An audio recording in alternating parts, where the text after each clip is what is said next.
नमस्कार। भारतीय सभ्यता व संस्कृति का परिचय देने वाली मैं मिस इच्छुक आपका स्वागत करती हूँ।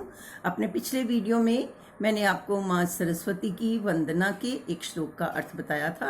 इसी कड़ी में मैं दूसरे इनके श्लोक का आपको अर्थ बता रही हूँ। पहले मैं श्लोक बोलूँगी, फिर हम इसका अर्थ करेंगे। शुक्लाम ब्रह्म विचार सार परमाम आद्याम जगत व्यापिनीम वीणा पुस्तक धारिणीम अभयदाम जाड्यांधकारापहाम हस्ते स्फाटिक मालिकाम विदधतीम पद्मासने संस्थिताम वंदे ताम परमेश्वरीम भगवतीम बुद्धि प्रदाम शारदाम। अब हम एक एक शब्द का अर्थ करेंगे।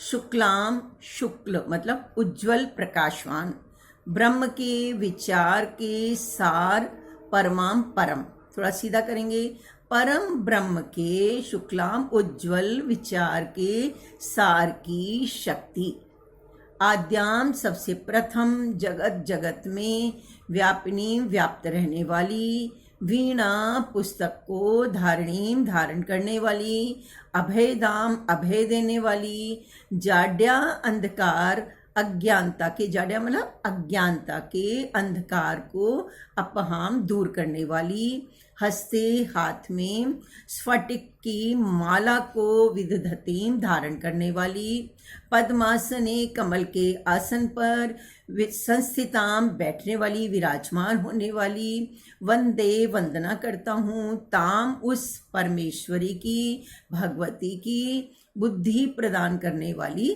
शारदा की। जैसे मैंने आपको पहले भी बताया था, सरस्वती ज्ञान की, शक्ति की देवी है, और ज्ञान भी किसका? पूर्ण ब्रह्म के ज्ञान की शक्ति, उसको ही हमने देवी मानकर उनकी वंदना की है। तो पहली ही लाइन में उन्होंने स्पष्ट कर दिया है कि परम ब्रह्म के अर्थात पूर्ण ब्रह्म के, शुक्लाम उज्जवल विचार के सार की जो शक्ति है उनकी, देवी की, आद्याम सबसे प्रथम, जगत में व्याप्त होने वाली, ज्ञान के रूप में जो सबसे पहले इस जगत में आई उस शक्ति की, वीणा और पुस्तक को जो धारण करने वाली है, अर्थात वीणा संगीत का प्रतीक है, और संगीत में ही ज्ञान छिपा हुआ है, ज्ञान ही है संगीत भी। तो संगीत का प्रतीक हो गई वीणा, और पुस्तक हो गई वेदों का प्रतीक, शास्त्रों का प्रतीक। तो वीणा में अर्थात संगीत में, पुस्तक अर्थात शास्त्रों में जो धारण की जाती है, जो विराजमान है उसमें, और जो अभय देने वाली है। अभय का तात्पर्य है कि सबसे अधिक मनुष्य को भय लगता है मृत्यु का, और जब ज्ञान आ जाता है तो मृत्यु का भय भी समाप्त हो जाता है। कैसे?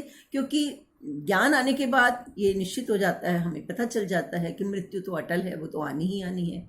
जो भी व्यक्ति, जो भी वस्तु इस संसार में आई है, वो एक ना एक दिन जानी ही है।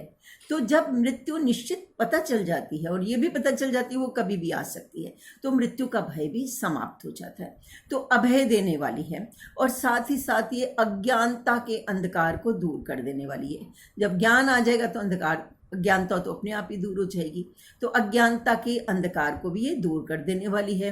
हाथ में स्फटिक की माला को धारण करने वाली है। स्फटिक एक प्रकार की मणि होती है, और स्फटिक बिल्कुल जिसको आर पार देखा जा सके, उज्जवल, एकदम निर्मल मणि मानी जाती है ये। तो निर्मल मणि को ये हाथ में धारण करती है। इसका तात्पर्य ये है कि जब ज्ञान आ जाता है तो व्यक्ति का मन भी निर्मल हो जाता है, और उसके साथ ही साथ कमल के आसन पर विराजमान होने वाली है, और कमल भी कोमलता का प्रतीक है। तो जैसे ही ज्ञान आता है, हृदय भी कोमल हो जाता है। तो कमल के आसन पर विराजमान होने वाली है, ये परम ईश्वरी है। ज्ञान जो है वो परम ज्ञान ही होता है, तो परम ईश्वरी है, ये भगवती है, और बुद्धि देने वाली शारदा है। शारदा इसलिए इसे कहा जाता है कि शरद ऋतु को भी बहुत निर्मल माना जाता है। शरद ऋतु में पूरा आकाश सब जगह स्वच्छ हो जाता है, तो शरद ऋतु के समान ये निर्मल है। ऐसी इस माँ सरस्वती की हम वंदना करते हैं, ऐसा इसमें कहा गया है। आशा करती हूँ आपको समझ में आया होगा। अपने अगले एपिसोड में, अगले वीडियो में मैं किसी और श्लोक का आपको अर्थ बताऊंगी, और साथ ही साथ हम अपनी संस्कृति को भी जानते जाएंगे कि भारतीय संस्कृति क्या है। धन्यवाद।